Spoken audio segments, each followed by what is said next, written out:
Bienvenidos a este espacio de reflexión. Hoy quiero hablar sobre un tema que, aunque a veces se vuelve tan cotidiano que parece invisible, ha marcado profundamente nuestra historia y nuestra forma de vivir, y es la violencia en Colombia. No es un tema tan sencillo, pero sí es necesario, porque hablar de violencia no es solo hablar de hechos dolorosos, sino también de las estructuras, las ideas y las prácticas que la mantienen viva. Y sobre todo es hablar de la posibilidad de transformarla. El propósito de este podcast es analizar algunas de las causas de las violencias que existen en nuestro país, directa, estructural y cultural, y también proponer escenarios posibles desde la paz positiva. Empecemos por la violencia directa, que es la más visible y fácil de identificar. Se trata de las agresiones físicas, los asesinatos, las masacres, el desplazamiento forzado, los atentados, la violencia sexual en el marco del conflicto y todas aquellas acciones que causan daño inmediato a las personas. Colombia ha vivido un conflicto armado interno de más de 6 décadas en el que han participado grupos guerrilleros, paramilitares, fuerzas del Estado y estructuras criminales. Según la unidad de víctimas, más de 9 millones de personas han sido registradas como víctimas, una cifra que nos habla de la magnitud de esta realidad. Pensemos, por ejemplo, en la masacre de El Salado en el año 2000, cuando un grupo paramilitar asesinó brutalmente a decenas de habitantes durante varios días, como parte de una estrategia de control territorial. O en las miles de familias que han tenido que huir de sus tierras en zonas como el Catatumbo o el Chocó, dejando atrás todo para proteger sus vidas. Esta violencia también se expresa en las ciudades. Homicidios, feminicidios, violencia juvenil, atracos armados y conflictos entre bandas. Aunque a veces estos hechos se normalizan, son parte de una cadena más profunda que tiene raíces históricas y estructurales. La violencia directa es solo la punta del iceberg.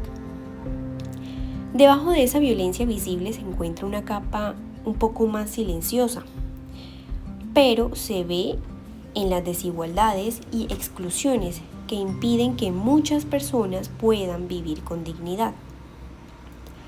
Colombia es uno de los países más desiguales de América Latina. La concentración de la tierra es un ejemplo histórico. Según el último censo agropecuario, menos del 1% de los propietarios controlan más del 80% de las tierras productivas.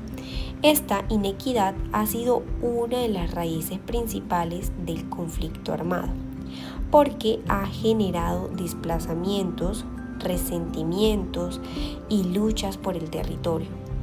Además, en muchas zonas rurales no hay presencia estatal real, no hay carreteras adecuadas, escuelas en un buen estado, ni centros de salud cercanos.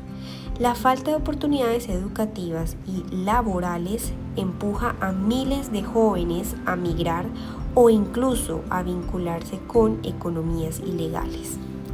También existe violencia estructural en las ciudades, en los cinturones de pobreza urbana, donde millones de personas viven en condiciones precarias, sin acceso a servicios básicos y con pocas posibilidades de movilidad social.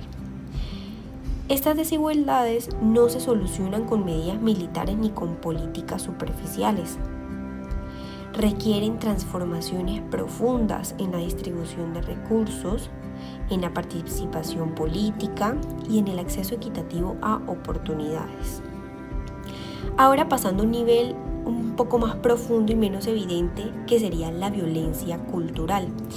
Esta se va a referir a los valores, ideas, costumbres, símbolos y discursos que justifican, legitiman o normalizan las violencias anteriores.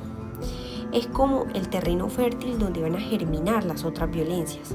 Por ejemplo, En Colombia, muchas personas han crecido escuchando frases como "así ha sido siempre" o "la única forma de arreglar esto es con mano dura", o incluso expresiones que glorifican a figuras violentas. En algunas regiones, la violencia se ha convertido en parte de la identidad cultural. Se transmite de generación en generación, no porque las personas lo deseen, sino porque ha estado presente en sus historias familiares, en su entorno social y en la manera en que se cuentan los hechos.